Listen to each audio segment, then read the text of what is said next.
10,000 கோடி கடன் வாங்கினவங்க கூட சந்தோஷமா வெளிநாட்டுல வாழ்ந்துடுறாங்க கடனை கட்டாம. ஆனா 10,000 ரூபாய் கடன் வாங்கிட்டு அந்த கடனை யாரா வீட்டு வாசல்ல வந்து கேட்டாங்கன்னா அவமானம் தாங்காம தற்கொலை பண்ணிக்கிறாங்க. கிட்டத்தட்ட 1968 விவசாயிகள் தமிழ்நாட்டுல தற்கொலை பண்ணிருக்காங்க. அப்படின்னா ஒரு நாளைக்கு 2 பேர், ஒரு நாளைக்கு 2 விவசாயிங்க தற்கொலை பண்ணிருக்காங்கன்றத இந்த புள்ளி விவரம் சொல்லுது. அவங்களெல்லாம் நம்ம காப்பாத்தி ஆகணும். விவசாய கூட்டுறவு கடனை தள்ளுபடி கொஞ்சம் செய்வதாக அறிவித்திருக்கிறார்கள். நம்ம விவசாயிங்க எங்க இருக்காங்க தெரியுங்களா? 100 அடி ஆழத்து பள்ளத்துல இருக்கிறாங்க. 100 அடி ஆழ பள்ளம் கடன் சுமையில. ஆனா நம்முடைய தமிழக அரசாங்கம் இன்னைக்கு அவங்க 50 அடி ஆழ கயிறு தான் கொடுத்திருக்கீங்க. எப்படி வெளியில வருவாங்க? 50 அடி கயிறு அவன் 100 அடி ஆழ பள்ளத்து இருக்கிறாங்க. அந்த விவசாயிங்க எப்படி வெளில வருவாங்க? முழுமையாக கடனை தள்ளுபடி செய்தாதானே அவங்க அந்த கடன் பிரச்சனையும் வெளியில வந்து அவங்க அடுத்த வேலையை பார்க்க முடியும். வேளாண் குடிமக்களுடைய உழைப்பை நாம பார்க்க வேண்டும். வெயில்ல யாருமே வெளியில போக மாட்டாங்க. ஆனா வேளாண் குடிமக்கள் மட்டும் தான் வெயிலே வேலை செய்வாங்க. கடின உழைப்ப அந்த வெயில்ல தான் அவங்க கொடுப்பாங்க. அந்த கொள்முதல் நிலையங்கள், நேரடி கொள்முதல் நிலையங்களுக்கு மூட்டை மூட்டையா அரிசி எடுத்துட்டு போவாங்க. ஆனா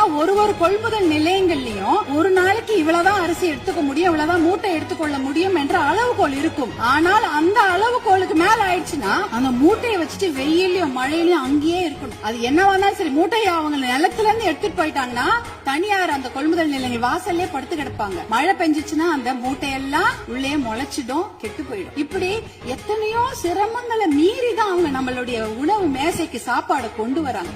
மாண்புமிகு பேரவைத் தலைவர்கள், உங்கள் வாயிலாக முதலமைச்சரை நாங்க கேட்டுக்கொள்வதுதான், உங்களுடைய அதிகாரிகள் சொல்லுவாங்க, ஐயோ நிதி சுமை, கடன் சுமை, கூடுதல் செலவினம் அப்படிலாம் சொல்லுவாங்க. ஆனா அதையெல்லாம் ஒரு புறம் ஒதுக்கி வைத்து விட்டு அவர்களுக்கு முழு கடன் தள்ளுபடி செய்யணும். ஏற்கனவே 2000 கோடியா 6000 கோடியா உயர்த்திட்டீங்க. இன்னும் ஒரு 18,000 கோடியா அந்த கடன் தள்ளுபடி, கூட்டுறவு கடன்களை மட்டும் தள்ளுபடி செய்யுங்க. ஏன்னா ஏற்கனவே அவங்க 1 வருஷத்துக்கு தான் தள்ளுபடி செய்திருக்கீங்க. அதற்கு முன்னால ஒரு 2 வருஷம் கடன் அவங்க வாங்கி வச்சிருக்காங்க. அந்த கடனையும் முழுமையாக தள்ளுபடி செய்தீர்கள் என்றால் அவங்க கண்டிப்பாக எத்தனையோ கடுமையாக உழைக்க தயாராக இருக்கிறார்கள். அவங்களுக்கு அந்த ஒரு ரெஸ்பெக்ட் நம்ம கொடுக்கணும், அவங்களுக்கு அந்த நிவாரணத்தை நாம் தர வேண்டும் என்று உங்களை எல்லாம் நாங்கள் அன்போடு கேட்டுக்கொள்கின்றேன்.